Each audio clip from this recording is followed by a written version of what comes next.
গুড্ডি সিরিয়ালের আগামী পর্বে দেখা যাবে অনুজ ও শিরিন অনেক কেনাকাটা করে যখনই রাস্তা দিয়ে ফিরতে থাকে তখনই একসাথে নানান গল্প করা শুরু করে।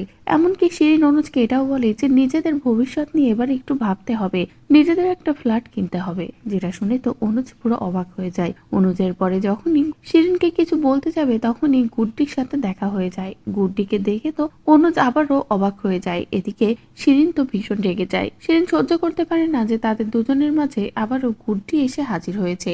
আর এটা সহ্য করতে না পেরে যখনই শিরিন কিছু বলতে যাবে তখনই গুড্ডি আগে কথা বলে। গুড্ডি বলে, শিরিন দিদি, আজ আমি তোমাকে একটা কথা বলে দিই, আমি একজনকে ভালোবাসি, আর সেই মানুষটা আর যাই হোক তোমার স্বামীর মতো দুমুখো সাপ নয়। যেটা শুনে তো অনুজ পুরো হাঁ হয়ে যায়। অনুজ কি বলবে কিছুই ভেবে পায় না। এদিকে শিরিনও পুরো চমকে যায়। শিরিন ভাবতেই পারে না যে গুড্ডির জীবনে সত্যিই কেউ এসেছে যাকে সে এতটা ভালোবাসে, আর তার সাথে তুলনা করছে অনুজের। তো বন্ধুরা, এবার তো গুড্ডি কঠিন হলো, কঠিন হয়ে সবাইকে উচিত শিক্ষাও দিচ্ছে। আর এই সবটা দেখতে তোমাদের কেমন লাগছে কমেন্ট করে জানাও। পরবর্তী আপডেট পেতে চ্যানেলটি সাবস্ক্রাইব করো।